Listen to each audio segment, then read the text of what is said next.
तो इस एपिसोड की शुरुआत वही से होती है जहां से पिछला एपिसोड खत्म हुआ था। पिछले एपिसोड के एंड में देखा था और जो क्यों नहीं क्यों आती ना, एंड में हमारे मेन कैरेक्टर से कहती है हाँ भाई तुझे मेरी बेटी के साथ यहाँ पे शादी करना पड़ेगा। सामने सो भी यहाँ पे मना कर दे कि भाई ऐसे कैसे, और नहीं मानी थी तो एंड में कहता भाई मैं तो लूजर हूँ ना, अपनी बेटी के साथ एक लूजर के साथ करवाओगे। सामने सो कहते भाई कोई लूजर सामने से चिल्ला चिल्ला के नहीं कहता कि लूजर है, तू तो चिल्ला चिल्ला के कह रहा है। ये कहता क्योंकि भाई मैं सच्चाई जानता हूँ and I know I am fucking loser. देखो अब अगर अपनी बेटी की शादी ना मैं जैसे लूजर के साथ करवाओगे लोग क्या बोलेंगे भाई, वो देखो भाई लूजर की बीबी जा रही है, लूजर की बीबी यहाँ पे जा रही है। उससे बेकार बात मेरे बाप ने आपको रिजेक्ट यहाँ पे मारा था, उसी आदमी के बेटे के साथ यानी मेरे साथ शादी करवाओगे तो बेटी के साथ ना आपका भी नाम बदनाम होगा। कहेंगे भाई वो देखो भाई लूजर की सासू माँ जा रही है, लूजर की सासू माँ जा रही है, उस लूजर के बाप ने रिजेक्ट मारा और उसी के साथ अपनी बेटी की शादी यहाँ पे करवा दी। यार आप दोनों का नाम बदनाम होगा। मेरा क्या भाई, मेरा तो नाम जैसे पहले बदनाम था आगे मेरा बदनाम यहाँ पे रहेगा। इसलिए शादी करने से पहले सोच लो, आई मीन शादी करवाने से पहले सोच लो। जो सुनते उसकी माँ को गुस्सा आता है, जो से चिल्लाती भाई तुम्हारे जनरेशन में चू फैमिली में कोई बढ़िया नहीं है, सबका सब यहाँ पे बेकार है। सारे एल्डर सोचते हो शिट भैया तो गुस्से में जा रही है, भैया गुस्से में चली गई तो लंबा चौड़ा बवाल यहाँ पे कर सकती है। वो अपना गुस्सा शांत करती है और कहती है yes my daughter deserve better, भाई तुम उसके लायक बिल्कुल भी नहीं हो, लूजर कहीं के। इतना बोलते वहां से निकल जाती है। तो अपना मैं कटा भी सोचता भाई क्या क्या नाटक करना पड़ता है भाई खुद को बचाने के लिए। हालांकि जो लड़की थी ना वो तो देखने से और सब कुछ से मुझे ठीक ही लगी, लेकिन बड़ी सी अजीब लग रही थी यार। मुझे उसके बारे में पता करना है। तो अगर आपको याद होगा 2 या 3 एपिसोड पहले इसको जो स्किल मिली थी ये किसी भी बंदे के बारे में डिटेल में पता कर सकता है, बस उसको देखते ही बिना कुछ उससे सवाल पूछे तो उस बेटी के बारे में पता करने की कोशिश करता है। तो मालूम चलता है बेसिकली लास्ट जन्म में एक बेसिकली डेमोन यहाँ पे थी, ऐसी डेमोन जो कि पैर स्टेज पे जा चुकी थी और अभी के लिए इंसान के फॉर्म उसका इनकारनेशन हुआ है और अभी के लिए समझो अपने रिकवरी स्टेज पर है। अभी इसका पावर अच्छे से रिकवर नहीं हुआ है और जब तक अच्छे से रिकवर नहीं होती ये बाहर से ना लिटरली बड़ी प्यारी सी मासूम सी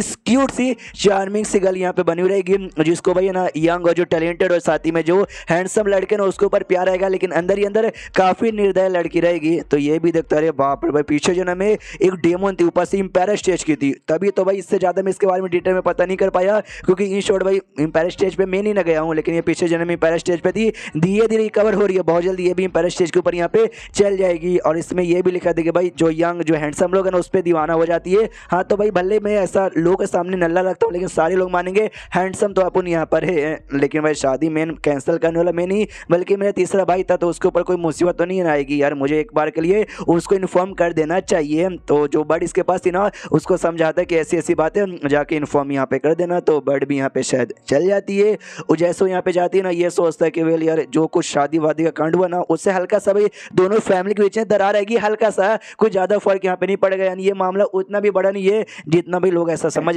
जो वो लड़की यहाँ पे अच्छे से उसका पूरा पावर रिकवर हो गया अभी स्टेज पे चल जाएगी ना तो जो चूप फैमिली है ना भाई चूप फैमिली यहाँ पे पछताएगी कि अरे यार इतनी कमाल की लड़की थी वो हमारे घर की बहू बन के आ सकती थी, लेकिन भाई नहीं हमारे पास यहाँ पर आई।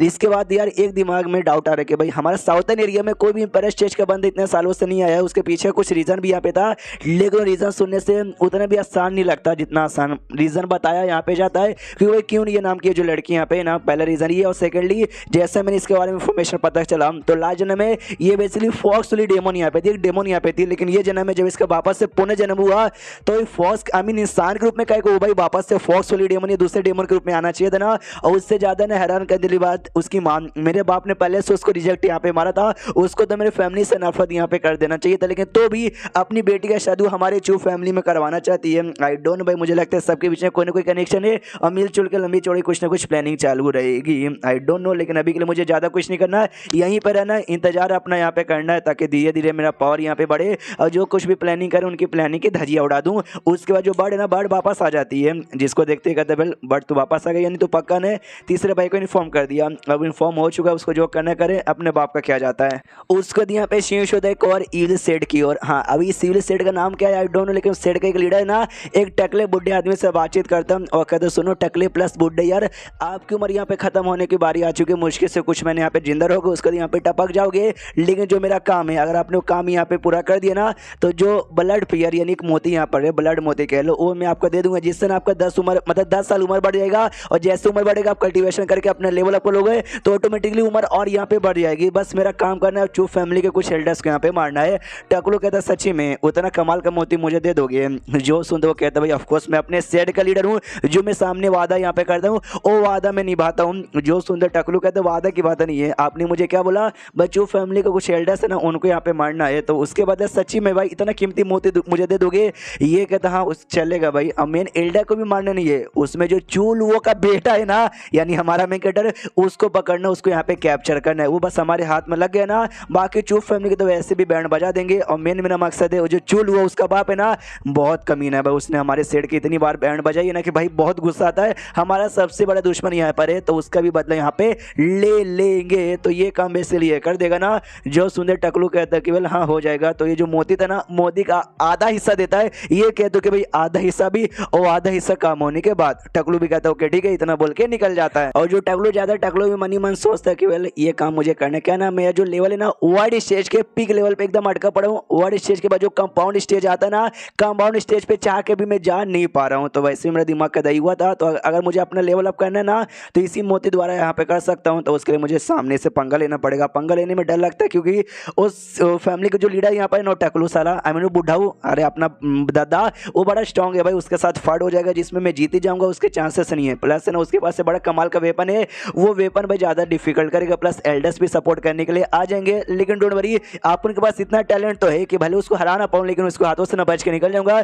मेरा मेन टारगेट उसको हराना है, उसको मारना नहीं है, बल्कि कुछ छोटे मोटे एल्डर्स को मारना है। और जो चूलुओ का बेटा है ना उसके बेटे को किडनैप यहाँ पे करना है। तो ट्राई मारने में क्या जाता है, अगर ट्राई नहीं मारूंगा तो वैसे भी कुछ महीने बाद यहाँ पे मर ही जाऊंगा। एक और छोटा सा पार्ट मैंने आपको एक्सप्लेन करना भूल गया था। जैसे उसने बेटे को रिजेक्ट मारा था, सिस्टम ने उसको एक नाम दिया था हार्टलेस फायर। हाँ तो उस फायर के बारे में भी हमारा मेकट उसी समय चेक करता है, वो सिस्टम से पूछता बताओ ये फायर क्या है। तो मालूम चलता है कि सामने जो फायर है ना भाई वो लिटरली बंदों को ना भाई गुस्सा दिलाएगा, इतना गुस्सा दिलाएगा, इतना गुस्सा दिलाएगा कि एंड में गुस्से के मारे उसकी बॉडी आइटम बॉम्ब जैसी ब्लास्ट यहाँ पे हो जाएगी। और ये फायर किसी और बंदे के बॉडी में डालने के लिए तुमको बस है ना उसको हल्का सा गुस्सा दिलाना, वो हल्का सा गुस्सा जैसे होगा ये फायर डाल दो, गुस्सा यहाँ पे ऑटोमेटिकली बढ़ जाएगा। तो ये भी चौक जाते हैं माय गॉड भाई। ऑफ कोर्स गुस्सा किसको नहीं आता, गुस्सा तो सबको आता है, और हल्का सा गुस्सा तो लिटरली भाई सबको आता है। जो किलर है जो बुरे लोग मेरे पास आएंगे उनको बस हल्का सा गुस्सा दिलाना, फिर फायर सोन की बैंड ऐसे भी बच जाएगी। अब आते कंट्री जहाँ पे हमारा मेकट है वो आराम से रिलैक्स से खुश हो कहता है वाह यार जिंदगी कितनी बढ़िया यहाँ पे चालू है, मुझे मालूम ही नहीं चला। और लगभग है ना 1 साल पूरा होने में 7 दिन का टाइम यहाँ पे बचा हुआ है।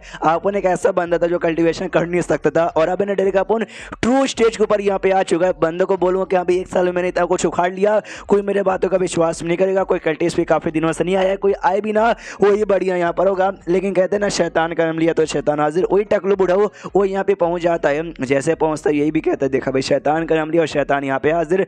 टकलू पूछता भाई तू ये ना चूलुओ का बेटा, जो सुनने सामने से चूशवन कहता हाँ मैं चूलुओ का ही बेटा हूँ। लेकिन मुझे एक बात समझ नहीं आती, जो भी कल्टिस यहाँ पे आता है ना सबके सब मेरे बाप का नाम लेते भाई। मेरे बाप ने क्या तुम्हारे यहाँ की किसी बहू को या किसी के बीबी को या किसी के बेटी को भगा लिया था क्या? जो सुन दो कहता है फकिंग डोंट केयर, मैं कोई कल्टिव सर्टिस नहीं हूँ, मुझको बस कल्टिस ने हर कहता है तुझे किडनैप करने के लिए और ये ले अटैक करने के लिए आगे बढ़ता है। और चैप्टर यहीं पे खत्म हो जाता है। तो चैप्टर खत्म तो वीडियो भी खत्म। तो मिलते हैं अगले किसी वीडियो में, जब तक के लिए बाय बाय।